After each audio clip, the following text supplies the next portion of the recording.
3 जून रात में एक महिला को गला घोंट कर मार दिया जाता है।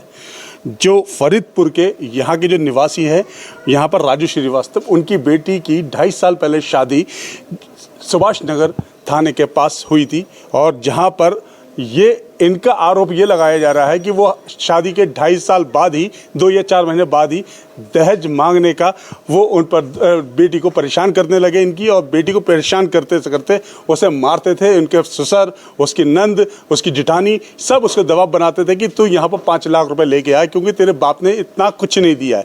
जैसा कि मुझे ज्ञात हुआ है और जानकारी ली है, जैसे यहाँ पर मैं इस वक्त फरीदपुर में हूँ और इनके घर के पास हूँ, यहाँ पर उनके पिताजी भी साथ में हैं, उनकी माता हैं और उनके बहनोई भी है और उनके भाई भी हैं, जो यह बता रहे हैं कि हमने शादी 25 से 30 लाख में उसकी शादी करी थी, 12 लाख की गाड़ी दी, सब कुछ दिया और सब कुछ ज़मीन बेचने कर सारा सामान दहेज सब उसको दे दिया। उसके बाद भी उसके लड़के को ये पैसा और ये दहेज कम नज़र आया और इसी वजह से वो इनकी बेटी को बार बार उत्पीड़न करता था, मारता था, परेशान करता था। और जब बेटी इनके घर पर आके रोती थी कि बाबा मेरे साथ ऐसा हादसा हो रहा है, बार बार मुझे मार रहे हैं, तो बाप का कहना था बेटी मैंने अपनी ज़मीन बेच के सब कुछ दे दिया है, अब जैसे भी मेरे पास थोड़ा बहुत होगा मैं तेरे घर वालों को दे दूंगा, तू अपनी सास और ससुर को और अपने पति को समझा दे कि मैं जो भी होगा वो पैसा दे दूंगा।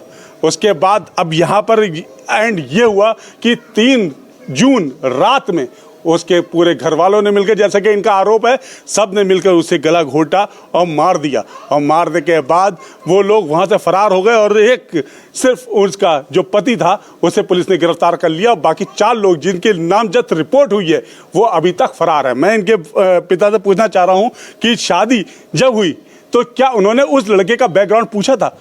पिता, आपको मेरे चैनल पर बहुत क्या आपने कुछ ऐसी जानकारी ली? हाँ, ली थी जानकारी, हमें बताया था नेवी में है नौकर। अच्छा, तो वो नेवी में निकला? नहीं, नेवी में नहीं करा, टैक्सी ड्राइवर लिख रहा। बताओ, देखिए D7 अवाम किस तरह का धोखा हो रहा है कि बता के शादी जो हुई है वो ये बता के हुई कि वो नेवी में नौकर है, उसके बाद पता चला वो टैक्सी ड्राइवर निकला। कहाँ से उसने स्टार्ट किया ये झूठ बोलने का प्रकरण? मैं फिर से बात करता हूँ आपसे और आप मुझे ये बताइए, जब आपने शादी करी तो कितने महीने में कर दी? क्या जल्दी कर दी या काफ़ी टाइम लिया? जल्दी ना कर दी, कुछ टाइम कोरोना चल रहा था। 4-5 महीना में कर दी थी शादी। अच्छा, उसके बाद और कोई जानकारी नहीं ली?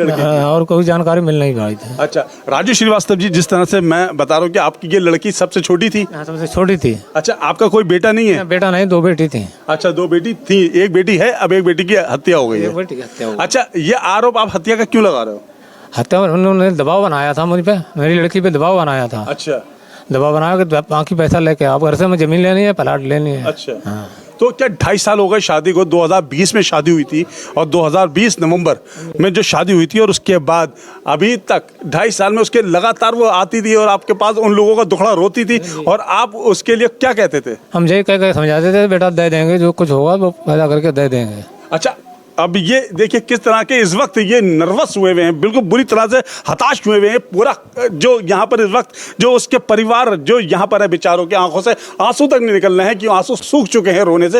ये इनकी माता है और माता से मैं पूछा, माता जी प्लीज़ रोइए मत। आप ये बताइए, आपकी लड़की का जब आपको पता चला यह हादसा हुआ तो आप उस वक्त क्या यहाँ पर थी?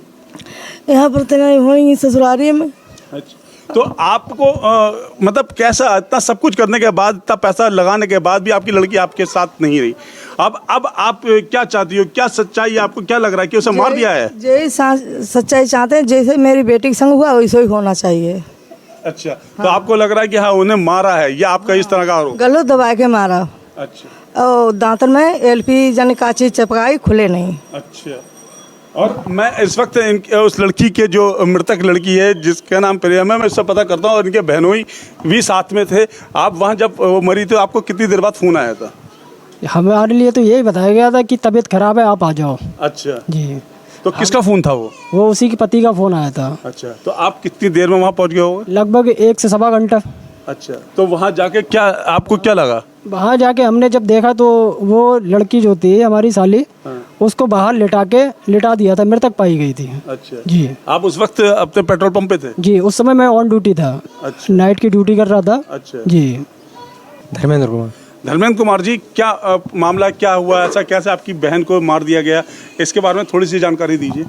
बहन को 5 लोगों ने मिलकर मारा था। नाम बताइए। नाम जो जिसमें पवन कुमार पति है, अच्छा। और ससुर राजकुमार, सास दिनेश कुमारी, और ननद पुष्पा देवी और जेठानी रिंकी। अच्छा। इन सब लोगों ने मिलकर उसकी हत्या करी है। अच्छा, ये ऐसा आपका आरोप है या आप कैसे उनको दोषी करार कर रहे हो? किस तरह से मारा? क्या पहले भी कभी ऐसा कुछ हो रखा था? नहीं, पहले ऐसे मतलब टार्चर तो लगातार कर रहे थे। अच्छा। लेकिन वहाँ पे हम लोगों ने जो जाके देखा था, उसके गले में जो फंदा था, मतलब एक निशान थे, उसकी चोटें भी थी, सर में दोनों तरफ चोटें थी। अच्छा। उसके ऊपर जो लिपस्टिक विस्टिक लगाई थी वो भी बनावटी था, क्योंकि उसके दांत जो थे वो चिपकाए गए थे किसी से। अच्छा। क्योंकि जीभ तो निकलना चाहिए, अगर सुसाइड अगर बंदा करेगा तो सुसाइड करे। वहाँ ने पुलिस ने मौके से सबूत भी जुटाए थे। अच्छा, जुटाए थे जी, वहाँ पे चूड़ियाँ थी, उसके बाल थे।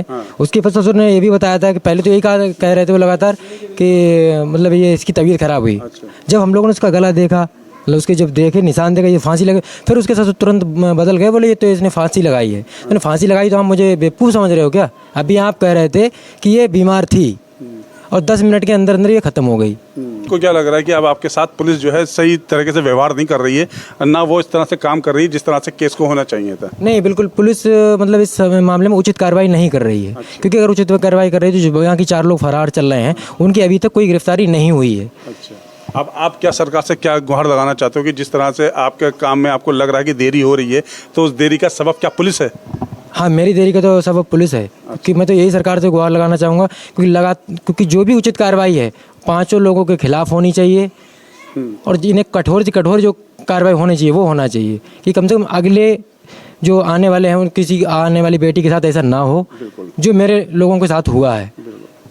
जी, बहुत बहुत शुक्रिया। ये इस वक्त ये वो परिजन थे जो बेचारों की जिनकी बेटी अभी हाथ से 4-5 दिन पहले ही चली गई, और उसके साथ इन सब परिजनों का आरोप है कि उसकी सास, उसकी नंद, उसकी बहू और उसके पति, इन लोगों ने सब ने मिलकर उसको गला घोट कर हत्या कर दी और मार दिया उसे। और मारने के बाद अभी तक पुलिस, जैसा कि इनका आरोप है कि पुलिस ने अभी तक सिर्फ ये कह के आश्वासन दे रही कि अभी वो जांच में जुटी हुई है। जांच की बात मानते ही ये लोग सब एक ही बात को कह रहे हैं कि उन लोगों को गिरफ्तार किया जाए और उनको आजीवन कारावास दिया जाए। ऐसे काम नहीं करे और इस दोषियों को जल्द से जल्द जेल के अंदर डाला जाए। कैमरा पर्सन मुस्तफा के साथ मैं सैयद सलमान, D7 न्यूज़, बरेली।